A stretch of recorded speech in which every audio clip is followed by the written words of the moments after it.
বলতে পারবো না আমি 1% নিরাপদ। কেন?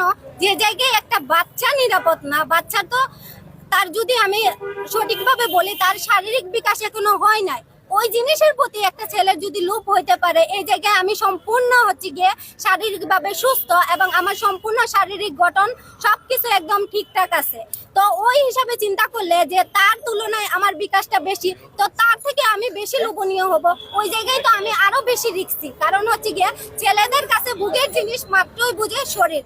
তাই এখন চিন্তা করেন, একটা ছেলে যদি বিবাহিত হইয়া দর্শন করে, ওই জায়গায় আমরা অনেক ঘটনা এরকমই দেখছি, বাবা মেয়েকে দর্শন করতেছে, চাচা বাতিজিকে দর্শন করতেছে।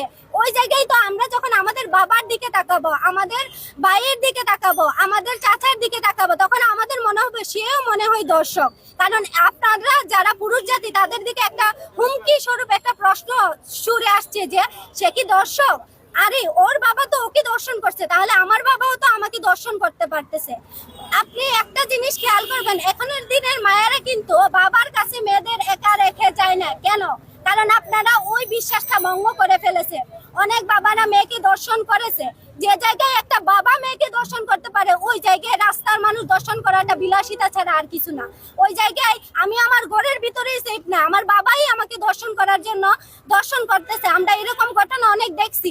তো ওই জায়গায় যদি আমি যদি তাকাই, তো বাইরের মানুষ দর্শন করাটা খুবই নরমাল। আর এই জায়গায় এখনের দিনের মারা কিন্তু বাবার কাছে মেয়েদের রেখে যায় না, কোথাও গেলে মেয়েকে সাথে নিয়ে যায়। কারণ তাদের ভিতরে একটা ভয় থাকে, যেহেতু ওই লোকে তার মেয়েকে দর্শন করতে পারছে, ওই লোকও তো একজন ভালো মানুষ ছিল, ওই লোকেও তো নিজের দায়িত্ব পালন করছে, সে বিশ্বাসের যোগ্য ছিল বিদায় তার সাথে একজন মেয়ে সংসার করছে এবং তাদের সুখের সংসার ছিল, তাদের বাচ্চা হয়েছে, এগুলো বড় হয়েছে। এখন একজন মানুষ যা বিশ্বাসী বলে তারা অন্ধবিশ্বাস করা উচিত না। কারণ একজন মানুষ আপনি 10 বছর ধরে দেখতেছেন বিশ্বাসী, সে যে কালকে যে অন্যায় করবে না তার কোনো গ্যারান্টি আপনি দিতে পারেন না।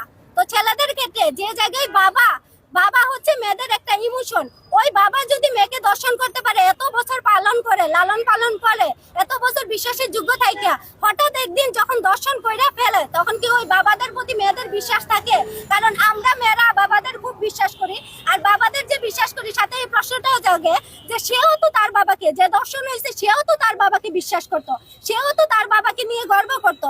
সে কি কোনোদিন ভাবছিল তার বাবা তাকে দর্শন করবে? তাহলে আমাদের মনে ওইটা প্রশ্ন জাগে, আমি আমার বাবাকে বিশ্বাস করে, কিন্তু আমার বাবা যে আমাকে দর্শন করবে না তার কোনো গ্যারান্টি আমি দিতে পারি না। ওই জায়গায় দাঁড়িয়ে আমি এটা বলবো, বিবাহিত হোক অবিবাহিত হোক, জিনিসটা হচ্ছে পশুর চোখে কোনো কিছু লাগে না, সে বিবাহিত হোক অবিবাহিত হোক। আর এটা বেশি যে বিবাহিতদের সংখ্যা বেশি,